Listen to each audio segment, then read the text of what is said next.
स्वागत है आपका बी न्यूज नेशन में। मैं हूं आबिद हुसैन शेख। 15 साल का बस स्टॉप गिराकर जनता को रास्ते पर खड़ा होने पर किया मजबूर।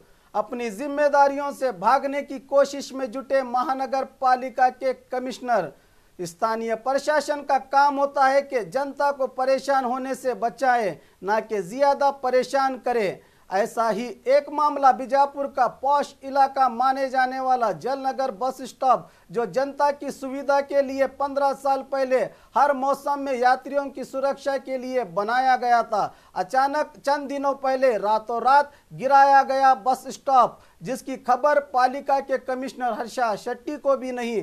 ऐसा कैसे हो सकता है? आखिर किसकी मिली भगत का नतीजा है कि आम लोगों का बस स्टॉप तुड़वाकर रास्ते पे खड़ा होने पर मजबूर कर दिया? ये बड़ा सवाल स्थानीय प्रशासन के अधिकारियों पर है। जब हमने इससे संबंधित वार्ड के काउंसलर प्रेमानंद बिरादार से पूछा तो सुनिए उन्होंने क्या कहा। ಈಗ ಸುಮಾರು 4 ರಿಂದ 5 ದಿವಸ ಹಿಂದಗಡೆ ನಮ್ಮ ವಾರ್ಡ್ನಲ್ಲಿ ಜಲನಗರ ಬಸ್ ಸ್ಟಾಪನ್ನು ರಾತ್ರೋರಾತ್ರಿ ಯಾರೋ ಅಪರಿಚಿತ ವ್ಯಕ್ತಿಗಳು ಅಥವಾ ಬೇರೆ ವಾರ್ಡಿನ ವ್ಯಕ್ತಿಗಳು ಗೊತ್ತಿಲ್ಲ, ನಮಗೆ ಗೊತ್ತಿರೋ ಮಧ್ಯರಾತ್ರಿ ಹೊಡೆದು ಹಾಕಿದ್ದಾರೆ ಅಂತ ನಮಗೆ ಮಾಹಿತಿ ಬಂದಿದೆ.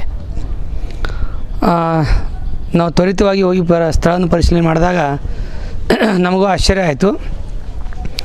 ನಾನು ಅದನ್ನು ಮಹಾನಗರ ಪಾಲಿಕೆ ಆಯುಕ್ತರಿಗೆ ಒಂದು ನನ್ನ ಲೆಟರ್ ಪ್ಯಾಡಲ್ಲಿ ಒಂದು ಕಂಪ್ಲೇಂಟ್ ಲೆಟರ್ ಕೊಟ್ಟಿದ್ದೀನಿ.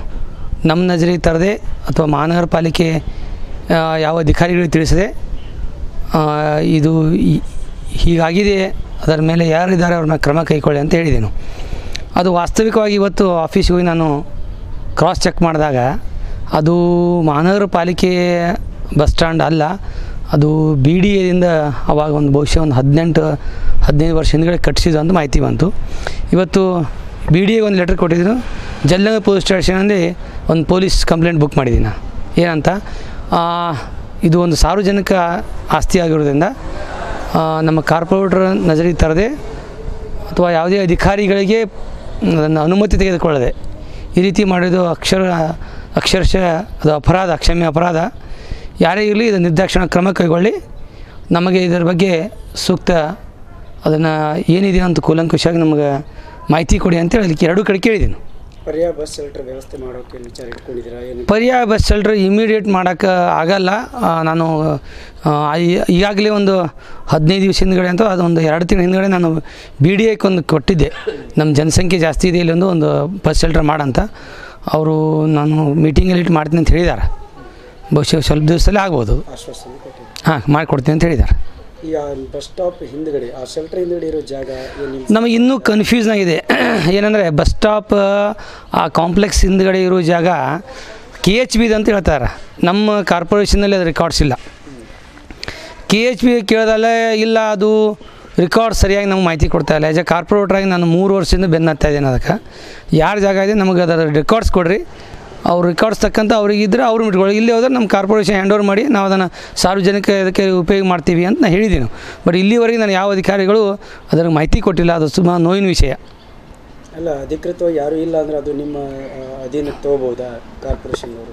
ಕಾರ್ಪೊರೇಷನ್ದವರಿಗೆ ನಾನು ಸಾಕಷ್ಟು ಸಲ ಹೇಳಿದ್ದೀನಿ, ನಮ್ಮ ಅಧಿಕಾರಿಗಳಿಗೆ, ದಯವಿಟ್ಟು ಅದು KHB ಅವ್ರು ನಮಗೆ ಯಾವುದೋ ಮಾಹಿತಿ ಕೊಡ್ತಾಯಿಲ್ಲ, ನೀವರೇ ಅದನ್ನು ಅಪ್ರೋಚ್ ಆಗಿಬಿಟ್ಟು ಅದರದ್ದು ಏನಿದೆ ರೆಕಾರ್ಡ್ಸ್ ತೊಗೊಂಡ್ಬಿಟ್ಟು ನಮ್ಗೆ ಕಾರ್ಪೊರೇಷನ್ದು ಒಂದು ಅಥೆಂಟಿಕ್ ಪೇಪರ್ ಇಟ್ಕೊಳ್ರಿ, ಮುಂದೆ ಸಾರ್ವಜನಿಕ ಉಪಯೋಗ ಆಗ್ತದೆ ಅಂತ ಹೇಳಿದ್ದೀನಿ. ಅವರು ನೋಡ್ತಾ ಇದ್ದೀನಿ, ಕೇಳ್ತಾ ಇದ್ದೀನಿ, ಪೇಪರ್ ಸಿಗ್ತಾನೆ ಇಲ್ಲ ಅಂತ ಹೇಳ್ತಿದ್ದಾರೆ. ಈಗ ಮುಂದೆ ನಾನು ಇಬ್ಬರು ಆಯುಕ್ತರನ್ನು, ಯಾವುದು ಮಹಾನಗರ ಪಾಲಿಕೆ ಆಯುಕ್ತರು ಮತ್ತು ನಮ್ಮ VDA ವಿಜಯಪುರ ಮಹಾನಗರ ಪಾಲಿಕೆ ಇಬ್ಬರನ್ನ ನಾಳೆ CM ಬಂದ ತಕ್ಷಣ ಸ್ವತಃ ಭೇಟಿಯಾಗಿ ಅದನ್ನು ಸ್ಥಳ ಪರಿಶೀಲನೆ ಮಾಡಿಸಿ ಅದರ ಬಗ್ಗೆ ಸೂಕ್ತ ಕ್ರಮ ಕೈಗೊಳ್ತೀನಿ. काउंसलर के दिए गए बयान पर जब हमने पालिका के कमिश्नर से पूछा कि इस कार्यचरण का जिम्मेदार कौन, तो कमिश्नर ने पल्ला झाड़ते हुए दूसरों के कंधों पे आरोप और जिम्मेदारी की बौछार कर दी। जवाब देते हुए खुद दुविधा में नजर आए और सीधे इसकी जिम्मेदारी VDA पर लगाते हुए इस बस स्टॉप को गिराने वालों पर कानूनी कार्रवाई के लिए अपने समर्थन देने की बात बताई। सुनिए। ಕೆಲವು ದಿನಗಳ ಹಿಂದೆ ಜಲನಗರಲ್ಲಿರುವಂಥ ಒಂದು ಸಾರ್ವಜನಿಕ ಬಸ್ ಸ್ಟಾಪ್ ಅದನ್ನು ಅನಧಿಕೃತವಾಗಿ ತೆರವುಗೊಳಿಸಿದ್ದಾರೆ ಅಂತ ಹೇಳಿ ನನಗೆ ಕೆಲವೊಬ್ಬರು ಪಬ್ಲಿಕ್ಕಿಂದನೂ ಮಾಹಿತಿ ಬಂತು. ಅದಲ್ಲದೆ ನಮ್ಮ ಕೆಲವೊಬ್ಬರು ಇಂಜಿನಿಯರ್ಸ್ ಕೂಡ ಮಾಹಿತಿ ಕೊಟ್ಟರು, ಅಂದರೆ ಅಲ್ಲಿರುವಂಥ ಸೆಕ್ಷನ್ ಆಫೀಸರ್ ಕೂಡ. ಸುಮಾರು 6 ತಿಂಗಳ ಹಿಂದೆ ನಾನು ಆ ಸ್ಪಾಟನ್ನು, ಅದು ಆ್ಯಕ್ಚುಲಿ ನಾನೇ ಸ್ವತಃ ತೆರವುಗೊಳಿಸಿ ಅಲ್ಲಿ ಒಂದು ಸಾರ್ವಜನಿಕ ಶೌಚಾಲಯ ಕಟ್ಟಬೇಕು ಅಂತ ವ್ಯವಸ್ಥೆ ಮಾಡ್ಕೊಳ್ಳೋಕ್ಕೆ ಪ್ರಯತ್ನ ಮಾಡಿದ್ವಿ. ಬಟ್ ಆವಾಗ ಗೊತ್ತಾಯಿತು ಅದು ಹೌಸಿಂಗ್ ಬೋರ್ಡ್ಗೆ ಸಂಬಂಧಪಟ್ಟಂಥ ಪ್ರಾಪರ್ಟಿ ಅಂತ. ಆಮೇಲೆ ಆ ಸ್ಥಳದಲ್ಲಿ ಬಿಲ್ಡಿಂಗ್ನ, ಅಂದರೆ ಬಸ್ ಸ್ಟಾಪ್ನ ಶೆಲ್ಟರ್ನ ಕಟ್ಟಿರುವಂಥವ್ರು BDA. ಸೊ ಅದು ಯಾವುದೇ ಕಾರಣಕ್ಕೂ ಮಹಾನಗರ ಪಾಲಿಕೆ ಆಸ್ತಿ ಆಗಿರುವುದಿಲ್ಲ ಮತ್ತು ಮಹಾನಗರ ಪಾಲಿಕೆಯವರು ಅದಕ್ಕೆ ಸಂಬಂಧಪಡುವುದಿಲ್ಲ. ಈ ಒಂದು ಅನಧಿಕೃತವಾಗಿ ಯಾರು ಅದನ್ನು ತೆರವುಗೊಳಿಸಿದ್ದಾರೆ ಅದ್ರ ಬಗ್ಗೆ ಸ್ವಲ್ಪ ಕ್ರಮ ಕೈಗೊಳ್ಳಬೇಕು ಅಂತ ಹೇಳಿ ನಾನು ಆಗಲೇ BDA ಅವರಿಗೆ ಲೆಟರ್ ಬರೆದಿದ್ದೀನಿ. ಆ ಲೆಟರ್ ಕಾಪಿ ಕೂಡ ತಮಗೆ ಬೇಕು ಅಂತಂದರೆ ನಾನು ಕೊಡ್ತೀನಿ. ಸೊ ಅದು BDAನವರು ಕನ್ಸ್ಟ್ರಕ್ಷನ್ ಮಾಡಿದ್ದು, ಮತ್ತು ಮೇಲಾಗಿ ಈ ಬಸ್ ಸ್ಟಾಪ್ಸು, ಆಮೇಲೆ CA ಸೈಟು ಇವೆಲ್ಲನೂ BDAಗೆ ಸಂಬಂಧಪಟ್ಟಂಥವು.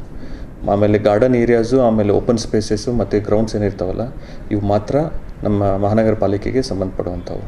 ಯಾವುದೇ ಕಾರಣಕ್ಕೆ CA ಸೈಟು ಮತ್ತು ಬಸ್ ಸ್ಟಾಪು ಮಹಾನಗರ ಪಾಲಿಕೆಗೆ ಹ್ಯಾಂಡ್ ಓವರ್ ಆಗೋದಿಲ್ಲ. ಅದು ರೂಲ್ ಪ್ರಕಾರನೇ ಅದು. ಸೊ ಬಸ್ ಸ್ಟಾಪ್ಸ್ ಏನಿದಾವಲ್ಲ ಈಗ ಸಾಕಷ್ಟು ನೀವು MG ರೋಡ್ ಮೇಲೂ ನೋಡ್ಬೋದು. ಬಸ್ ಸ್ಟಾಪ್ಸ್ ಎಲ್ಲ ಯಾರು ಅಂತಂದರೆ BDAನವ್ರದ್ದೇ ಆಸ್ತಿ, BDAನವರೇ ಕನ್ಸ್ಟ್ರಕ್ಷನನ್ನು ಮಾಡಿರ್ತಾರೆ. ಅದಕ್ಕಾಗಿ ಆಲ್ರೆಡಿ ನಾನು ಲೆಟರ್ ಕೂಡ ಬರೆದಿದ್ದೀನಿ BDA ಅವ್ರಿಗೆ. ಇದು ಯಾರು ತಪ್ಪಿತಸ್ಥರಿದ್ದಾರೆ ಅವ್ರ ಮೇಲೆ ನೀವು ಕ್ರಮ ಕೈಗೊಳ್ಳಬೇಕು ಅಂತ ಹೇಳಿ ಆಲ್ರೆಡಿ BDA ಅವ್ರಿಗೆ ಬರೆದಿದ್ದೀನಿ. ಆಬ್ವಿಯಸ್ಲಿ BDA ಆಸ್ತಿ ಅಂತಂದರೆ BDAದಿಂದನೇ ಪರ್ಮಿಷನ್ ತೊಗೋಬೇಕಾಗ್ತದೆ ರೀ ಅವರು. BDA ಅಂತಂದರೆ ಅದು ಕೂಡ ಒಂದು ಆಟೋನಮಸ್ ಬಾಡಿ. ಸೊ ಅವ್ರ ಆಸ್ತಿನ ಅವ್ರು ಕಾಪಾಡ್ಕೊಳ್ಬೇಕಾಗ್ತದೆ. ಒಂದು ವೇಳೆ ಯಾರಾದರೂ ಅದನ್ನು ಡೆಮಾಲಿಷನ್ ಮಾಡ್ತಾ ಇರೋದಂತಂದರೆ ಅದು ಕೂಡ ಸರ್ಕಾರಿ ಸ್ವತ್ತು. ಅದಕ್ಕೆ ಪರ್ಮಿಷನ್ ಅವರ ಕಾಂಪಿಟೆಂಟ್ ಅಥಾರಿಟಿ ಯಾರಿದ್ದಾರೆ ಅವರಿಂದ ತೊಗೋಬೇಕು. ಸಕ್ಷಮ ಪ್ರಾಧಿಕಾರ ಅಂತ ಏನು ಹೇಳ್ತೀವಿ, ಅಲ್ಲಿಂದ ತೊಗೋಬೇಕಾಗ್ತದೆ. ಸೊ ಯಾವುದೇ ಬೇರೆ ಕನ್ಸ್ಟ್ರಕ್ಷನನ್ನು ಡೆಮಾಲಿಷನ್ ಮಾಡಬೇಕು ಅಂತಂದರೆ ಮಹಾನಗರ ಪಾಲಿಕೆಯಿಂದ ತೊಗೋಬೇಕು. BDA ಅವ್ರದ್ದು ಸ್ವತಃ ಓನ್ ಪ್ರಾಪರ್ಟಿ ಇತ್ತು ಅಂತಂದ್ರೆ ಅವರಿಂದ ಪರ್ಮಿಷನ್ ತೊಗೋಬೇಕು. ತಪ್ಪು ಅದನ್ನು ತೊಗೊಳ್ಳಿ, ಕೇಳ್ಕೊಳ್ಳಿ. ಯಾರು ಕಟ್ಟಿದ್ದಾರೆ ಬಸ್ ಸ್ಟಾಪ್ಗಳನ್ನ, ಯಾರು ಕಟ್ತಾರೆ ಬಸ್ ಸ್ಟಾಪ್ಗಳನ್ನು? ಭಾಳಾದರೆ KSRTCದವ್ರು ಕಟ್ತಾರೆ. ಅದನ್ನು ಬಿಟ್ಟು BDAದವ್ರು ಕಟ್ತಾರೆ. ನೀವು ಈಗ MG ರೋಡ್ ಮೇಲೂ ನೋಡಿ, ಈಗೆಲ್ಲ ಬಟಲ್ ಫ್ಯಾಬ್ರಿಕೇಷನ್ನಿಂದ ಕಟ್ಟಿದ್ದಾರೆ. ಅದು ಯಾವ್ದು ಮಹಾನಗರ ಪಾಲಿಕೆ ಕಟ್ಟುವುದಿಲ್ಲ. ಮಹಾನಗರ ಪಾಲಿಕೆಯವರು ಯಾವತ್ತೂ ಬಸ್ ಸ್ಟ್ಯಾಂಡ್ ಕಟ್ಟುವುದಿಲ್ಲ. ಅದನ್ನ ಕಟ್ಟುವಂಥದ್ದು ಇವರೇ, BDAದವರೇ ಕಟ್ಟೋದು. ನೋಡಿ, ಕಾರ್ಪೊರೇಟರ್ ಅವರಿಗೆ ಕೆಲವರಿಗೆ ಮಾಹಿತಿ ಇರ್ತದೆ, ಇರುವುದಿಲ್ಲ. ಎಲ್ಲನೂ ಮಹಾನಗರ ಪಾಲಿಕೆ ಮೇಲೇ ಬರ್ತದೆ ಅಂತಲ್ಲ. ಓಕೆ, ಸೊ ಅದಕ್ಕೆ ಬಸ್ ಸ್ಟ್ಯಾಂಡ್ ಏನು ಬರ್ತದೆ ಅದು BDAಗೆ ಸಂಬಂಧಪಟ್ಟದ್ದು.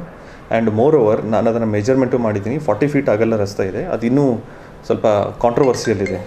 ಅದು ಕೆಲವೊಬ್ಬರು BDA ಜಾಗ ಅಂತರೂ ಅಲ್ಲ, ಅದು ಕೆಲವೊಬ್ಬರು ಹೌಸಿಂಗ್ ಬೋರ್ಡ್ ಜಾಗ ಅಂತ ಹೇಳ್ತಾರೆ. ಅದಕ್ಕೆ ಹೊಂದ್ಕೊಂಡೇ ಒಂದು ಹೌಸಿಂಗ್ ಬೋರ್ಡ್ ಕಾಂಪ್ಲೆಕ್ಸ್ ಕೂಡ ಇದೆ. ಸೊ ಅದು ಹೌಸಿಂಗ್ ಬೋರ್ಡ್ ಜಾಗ ಅಂತ ಹೇಳ್ತಾರೆ. ಇನ್ನು ಕೆಲವೊಬ್ಬರು ಅದು ಇಲ್ಲ ನಮ್ಮದು ಪ್ರೈವೇಟ್ ಜಾಗ ಇದೆ ಅಂತ ಹೇಳಿ ಅದು ಓಪನ್ ಸ್ಟ್ರೆಚ್ ಬಿಟ್ಟಿದ್ದಾರೆ. ಸ್ವಲ್ಪ ಹೌಸಿಂಗ್ ಬೋರ್ಡ್ದಲ್ಲಿ ಅದರದ್ದು ಲೇಔಟ್ ಮ್ಯಾಪಿಂಗ್ ಎಲ್ಲನೂ ಸರಿಯಾಗದೇ ಇರೋದ್ರಿಂದ ಅದಿನ್ನೂ ಕಾಂಟ್ರವರ್ಷಿಯಲ್ ಆಗಿ ಉಳಿದಿದೆ. ಯಾರ ಜಾಗ ಅಂತ ಇನ್ನೂವರೆಗೂ ಕ್ಲಾರಿಫಿಕೇಷನ್ ಆಗಿದೆ. ನಾನು ಸ್ಪಷ್ಟವಾಗಿ ನಾನು ಹೇಳ್ತಾ ಇದ್ದೀನಿ, ಯಾವುದೇ ಸಾರ್ವಜನಿಕ ಸ್ವತ್ತು ಮಹಾನಗರ ಪಾಲಿಕೆಯದಿರಲಿ, BDAದಿರಲಿ, ಅಥವಾ ರೆವಿನ್ಯೂ ಡಿಪಾರ್ಟ್ಮೆಂಟ್ದಿರಲಿ, ಅಥವಾ PWDದಿರಲಿ, ಅದನ್ನು ಯಾರಾದರೂ ಅನಧಿಕೃತವಾಗಿ ತೆರವುಗೊಳಿಸ್ತಾರಂತಂದರೆ ಅದು ಕ್ರಿಮಿನಲ್ ಒಫೆನ್ಸ್. ಆದರೆ ಎರಡನೇದಾಗಿ ಯಾರು ಅದಕ್ಕೆ ಸಕ್ಷಮ ಪ್ರಾಧಿಕಾರ ಇರ್ತಾರೆ, ಕಾಂಪಿಟೆಂಟ್ ಅಥಾರಿಟಿ, ಅವರಿಂದ ಪರ್ಮಿಷನ್ ತೊಗೋಬೇಕಾಗ್ತದೆ. ಫಸ್ಟ್ ಆಫ್ ಆಲ್ ಯಾರೂ ಕೊಡಲ್ಲ, ಪರ್ಮಿಷನ್ ಅಂತೂ ಕೊಡೋದಿಲ್ಲ. ಸೊ ಆ ಒಂದು ಪಕ್ಷದಲ್ಲಿ ತಮ್ಮ ಸ್ವತ್ತನ್ನು ಆ ಡಿಪಾರ್ಟ್ಮೆಂಟ್ದವರೇ ಕಾಪಾಡ್ಕೊಂಡು ಹೋಗಬೇಕಾಗ್ತದೆ. ಈ ಒಂದು ಪರಿಸ್ಥಿತಿಯಲ್ಲಿ ಅದು ಕ್ಲಾರಿಟಿ ಇಲ್ಲ. ನಾನು ಕೂಡ ನಿಮಗೆ ಮೊದಲೇ ಹೇಳಿದೆ, ಅಲ್ಲಿ ಬಸ್ ಸ್ಟ್ಯಾಂಡ್ ಅದು ಏನಾಗಿತ್ತು ಅಂತಂದರೆ ಅಲ್ಲಿ ಬಸ್ಸಸ್ ಬರುವುದಿಲ್ಲ. ಅಲ್ಲಿ ಬಸ್ಸಸ್ ಬರದೇ ಇರುವಂಥ ಒಂದು ಪರಿಸ್ಥಿತಿ ಇರಬೇಕಾದಾಗ ಅನುಪಯುಕ್ತ ಸ್ಥಿತಿಯಲ್ಲಿತ್ತು. ಅಲ್ಲಿ ಅಲ್ಲೂ ಅಲ್ಲಿ ಒಂದು ಕಾಯಿಪಲ್ಯ ಮಾರ್ಕೆಟ್ ಇರ್ತದೆ, ಸಾಕಷ್ಟು ಕಾಂಪ್ಲೆಕ್ಸ್ ಇದೆ, ಸಾಕಷ್ಟು ಜನ ಓಡಾಡ್ತಾ ಇರ್ತಾರೆ.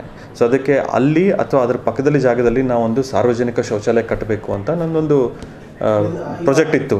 ಬಟ್ ಅದೇನಾಯಿತು ಅಂತಂದರೆ ಜಾಗ ಕಾಂಟ್ರವರ್ಷಿಯಲ್ ಆಗಿರೋದ್ರಿಂದ ನಾನು ಅದನ್ನು ಟಚ್ ಮಾಡೋಕ್ಕೆ ಹೋಗಲಿಲ್ಲ.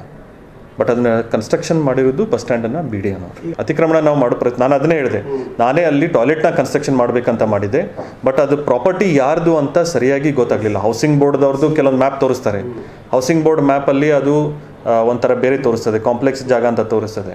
ಆಮೇಲೆ ಅಲ್ಲಿ ಪ್ರೈವೇಟ್ ಪ್ರಾಪರ್ಟಿ ಓನರ್ಸ್ ಯಾರಿದ್ದಾರೆ ಅವ್ರು ನಾವು ಖರೀದಿ ಮಾಡಿದ್ದೀವಿ ಅಂತ ಸೇಲ್ಡಿಡ್ನ ತಂದು ತೋರಿಸಿದ್ದಾರೆ. ಸೊ ಹಿಂಗಾಗಿ ನಾನು ಅಲ್ಲಿ ಕೈ ಹಾಕಕ್ಕೆ ಹೋಗಲಿ.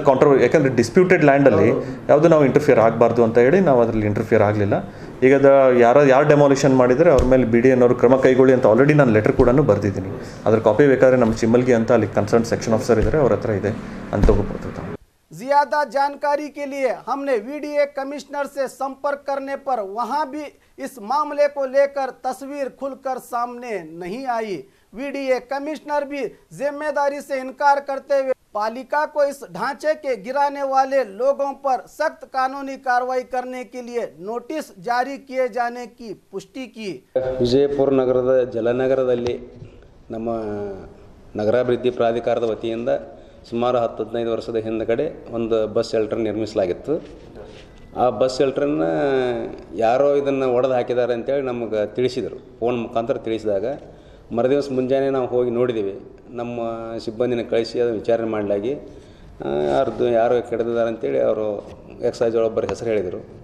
ಆ ಹೆಸರು ಹೇಳಿದ ತಕ್ಷಣ ಆ ಜಾಗ ರಸ್ತೆ ಏನದು ಕಾರ್ಪೊರೇಷನ್ಗೆ ಸಂಬಂಧ ಇರೋದರಿಂದ ನಾವು ಬಸ್ ಶೆಲ್ಟರ್ ಕಟ್ಟಿಸಿ ಅವರಿಗೆ ಹ್ಯಾಂಡ್ ಓವರ್ ಮಾಡಿರ್ತೀವಿ। ಹೀಗಾಗಿ ಅವ್ರ ಮುಂದಿನ ಕ್ರಮ ತಗೊಳ್ಳಿಕ್ಕೆ ಅವರಿಗೆ ಲೆಟರ್ ಬರೆದಿದ್ವಿ। ಆ ಲೆಟರ್ ಏನು ಬರೆದಿದ್ವಿ ಅದರ ಪ್ರತಿ ಇಲ್ಲಿದೆ, ಅದನ್ನು ತಮ್ಮ ಗಮನಕ್ಕೆ ತರ್ತಾ ಇದ್ದೀವಿ। आखिर किसके इशारों पर सार्वजनिक आस्ती गिराई गई?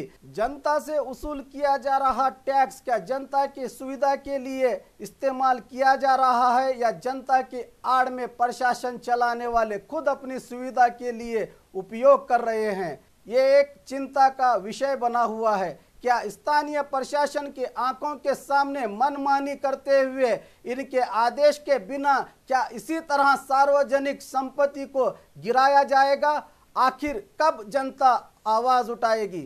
और खबरों के लिए देखते रहिए बी न्यूज़ नेशन।